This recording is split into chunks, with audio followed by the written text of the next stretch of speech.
करते हुए योग आसन प्राणायाम आदि करते हैं तब इसका पूरा लाभ होता है।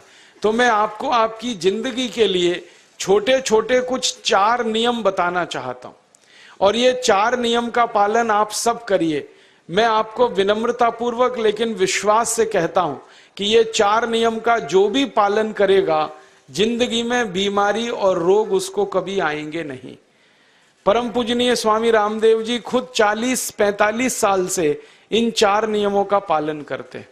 आप भी अगर ये पालन करेंगे तो बहुत अच्छा होगा।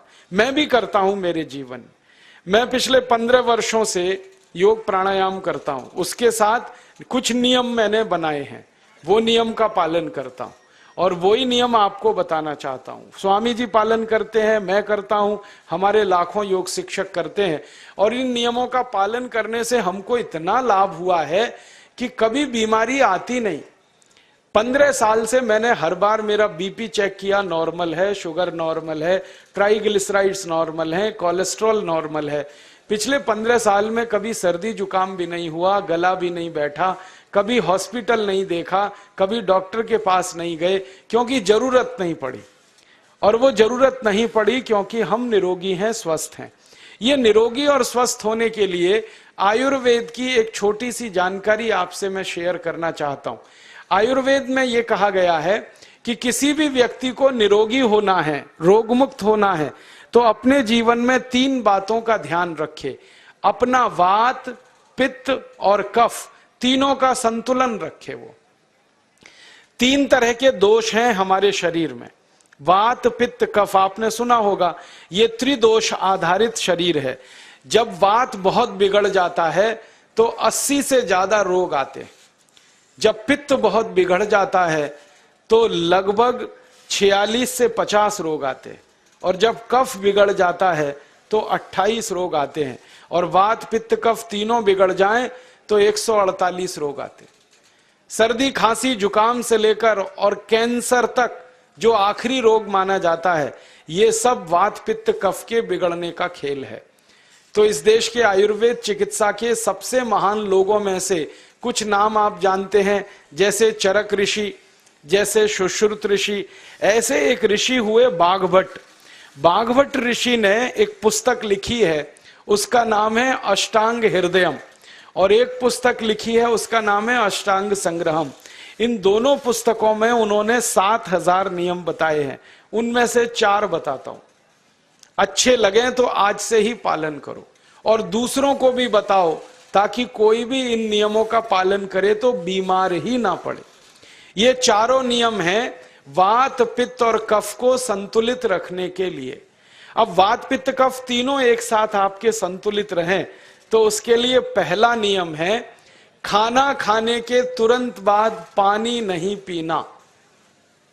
ये पहला नियम है।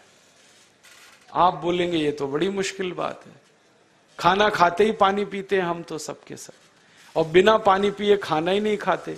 कई लोग तो खाने से ज्यादा पानी पीते हैं, खाना कम खाते हैं, पानी ज्यादा पीते हैं।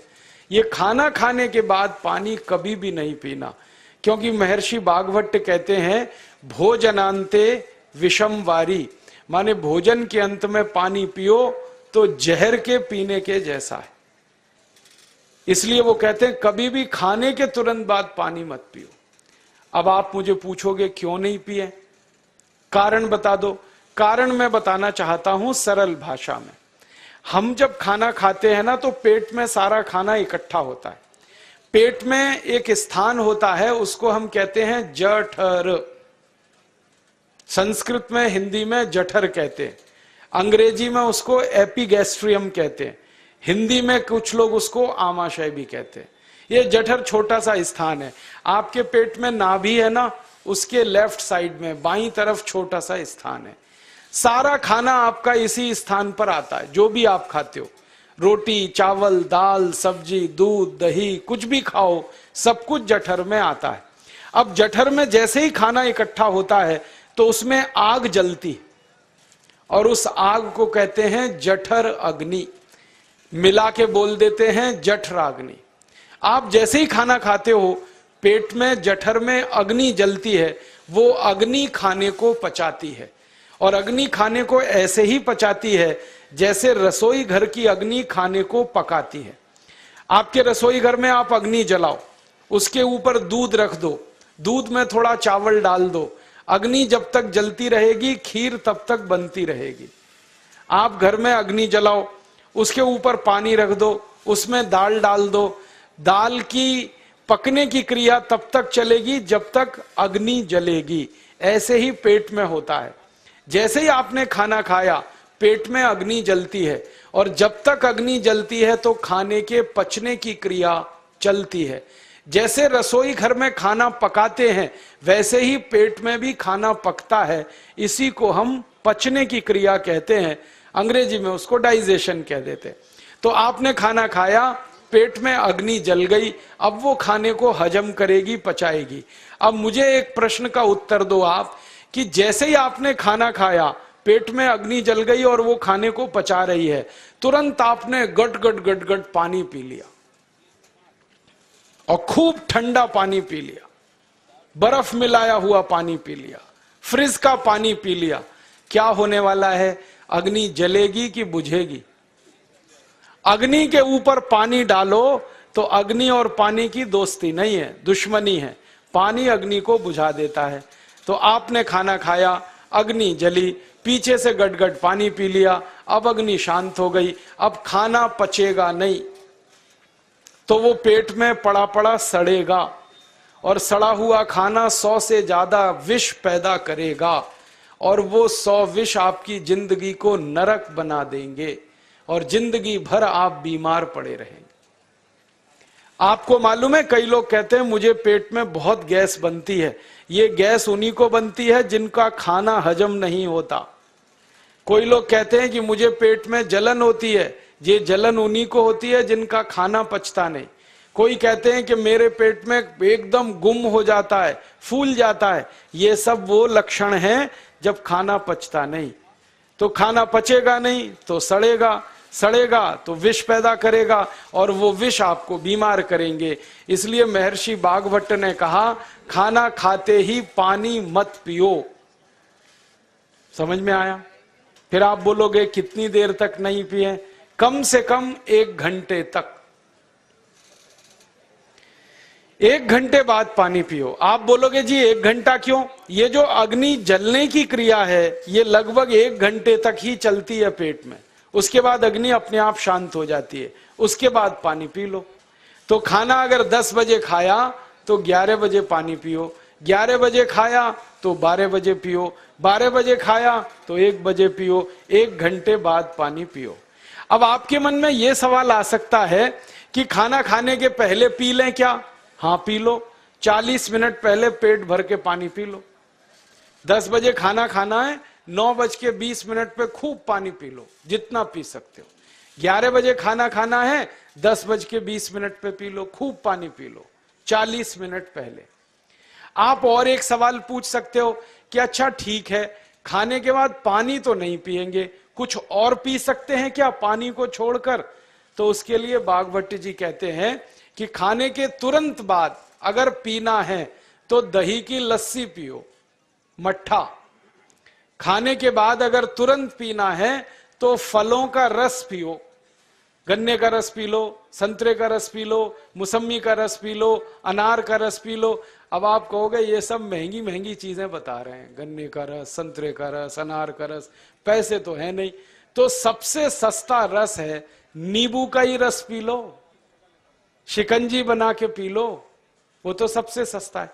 तो खाना खाने के बाद या तो दही की लस्सी पियो या रस पियो। और एक तीसरी चीज है, दूध पी सकते। तो खाने के तुरंत बाद पीना है तो दही की लस्सी या मट्ठा, खाने के तुरंत बाद पीना है तो कोई फल का रस, खाने के तुरंत बाद पीना है तो दूध। पानी 1 घंटे बाद पियो। और अगर एक बात ध्यान रखो तो अच्छा है कि सवेरे खाना खाते हैं जिसको हम ब्रेकफास्ट कहते हैं, नाश्ता, तो फलों का रस पीना अच्छा, दोपहर को खाना खाएं तो लस्सी और मट्ठा पीना अच्छा, और रात का खाना खाएं तो दूध पीना अच्छा। जो लोग इस नियम का पालन कर सकते हैं जिंदगी में कभी भी 80 रोग उनको नहीं हो सकते। वात पित्त कफ तीनों ही इस एक छोटे से नियम से संतुलित रहते हैं। तो ये पहला नियम मैंने आपसे कहा। दूसरा नियम एक और है, और वो नियम ये है कि पानी कभी भी पियो, घूट घूट भर के पियो।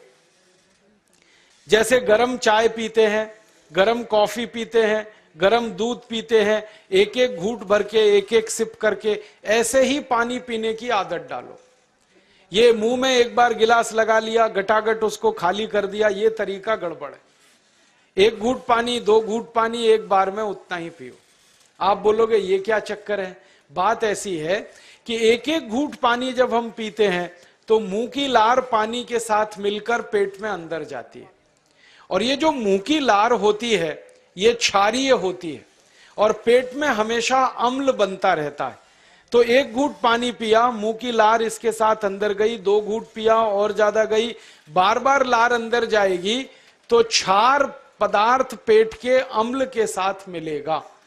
पेट में अम्ल बनता है, मुंह में लार क्षारीय होती है, तो ये क्षार को अम्ल में मिला दिया जाए और ये अच्छे तरीके से मिलकर पेट में जाए तो कभी भी कोई व्यक्ति के पेट को अम्लता नहीं होती, एसिडिटी नहीं होती, और पेट में अम्लता नहीं होती तो रक्त में अम्लता नहीं होती, और जिनके रक्त में अम्लता नहीं होती उनकी जिंदगी में कभी भी वात पित्त कफ के असंतुलन की स्थिति पैदा नहीं होती। इसलिए पानी घूट घूट करके पीना। मैं आपको एक छोटा सा मेरा ऑब्जर्वेशन बताता हूं, परीक्षण। आप भारत देश में या दुनिया में कहीं भी जाओ, मनुष्य को छोड़कर पशु पक्षियों को देखना शुरू करो, वो पानी कैसे पीते।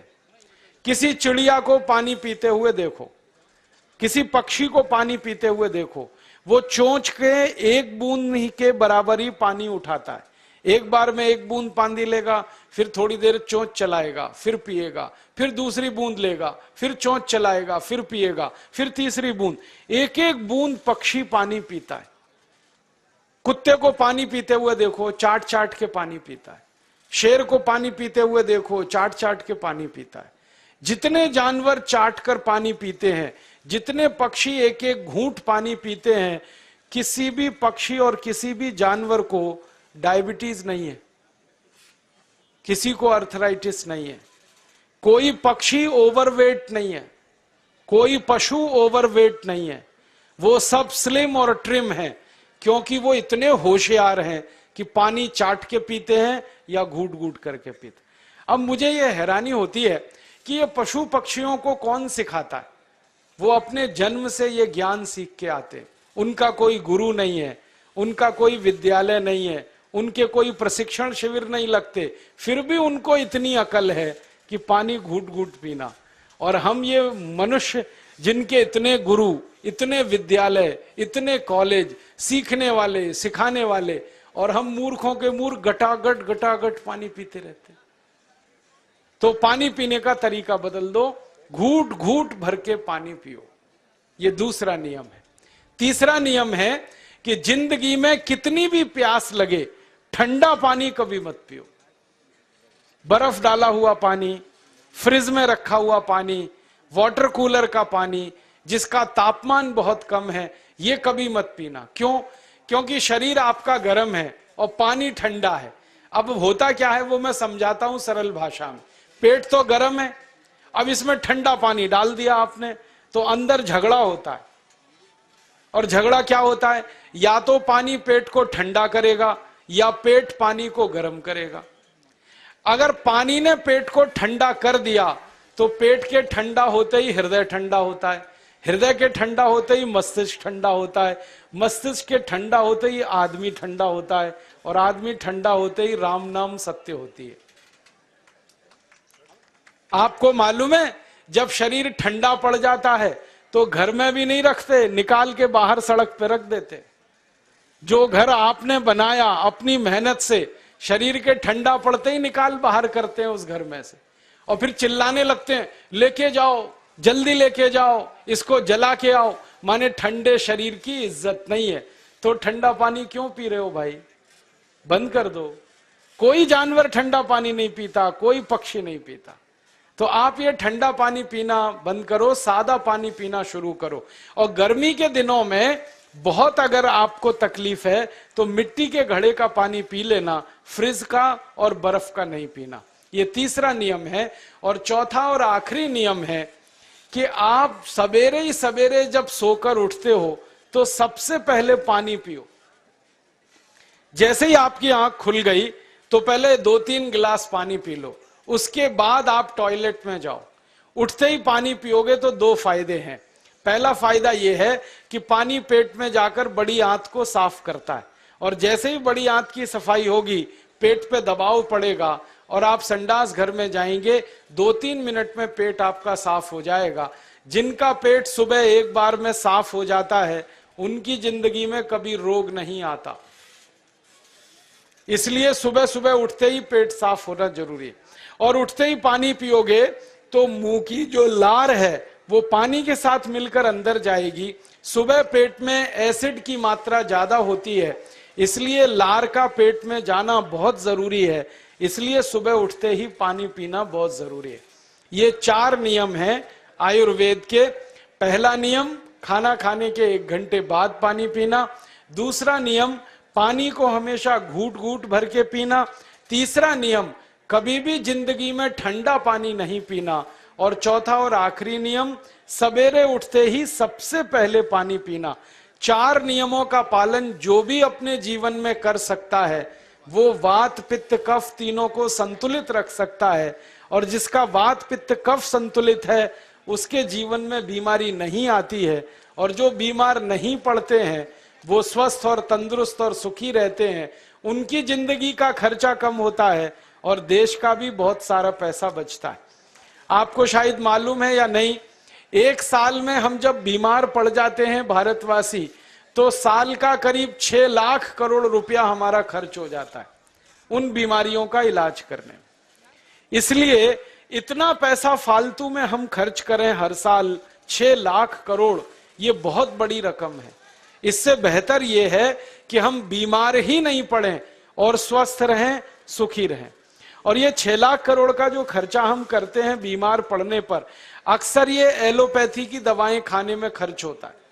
और जो एलोपैथी की दवाएं हम खा रहे हैं जैसे paracetamol, Baralgan, butazone, oxyphenbutazone, aspirin, Disprin, Novalgin, ये सब ऐसी खराब दवाएं हैं जो दुनिया के देशों में 20 साल पहले बंद हो चुकी हैं, भारत में धड़ल्ले से बिक रही हैं और हमको बीमारियों से ज्यादा गंभीर बीमारियों में फंसा रही। ज्यादातर दवाएं जो आप खाते हो वो किडनी खराब कर देती हैं, लीवर खराब कर देती हैं, आंतों में घाव कर देती हैं, विकलांगता आ जाती है, पैरालिसिस हो जाता है, ब्रेन हेमरेज हो जाता है, हार्ट अटैक आ जाता है। दुनिया में लगभग इस समय 84,000 दवाएं बिकती हैं और आपको सुनकर हैरानी होगी उनमें से मात्र 117 दवाएं हैं जो काम की हैं, बाकी सब बेकार की दवाएं हैं। उन बेकार की दवाओं को खाकर हम 6 लाख करोड़ खर्च करते हैं। ये बहुत दुख और अफसोस की बात है। और ये 6 लाख करोड़ का खर्चा समाज के वो लोग करते हैं जिनको जिंदगी में हर समय अपना आर्थिक स्थिति को देख के चलना पड़ता है, जिनकी आमदनी बहुत नहीं है, जिनके घर में आमदनी के बहुत ज्यादा साधन नहीं है, उनको ये पैसा खर्च करना पड़ता है। तो कई बार क्या होता है, किसी का घर बिक जाता है, किसी का खेत बिक जाता है, किसी के घर के गहने गिरवी रख जाते हैं, किसी को कर्ज लेना पड़ जाता है, किसी को कर्ज लेकर दोबारा कर्ज लेना पड़ जाता है।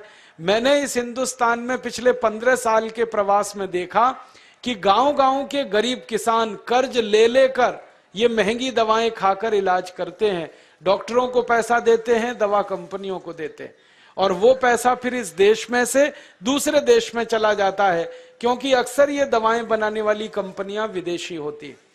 तो हम 6 लाख करोड़ खर्च करें अपने खून पसीने की कमाई का, उससे अच्छा ये है बीमार ही ना पड़े, दवा खाने की जरूरत ही ना पड़े, तो हम सुखी रहें, स्वस्थ रहें।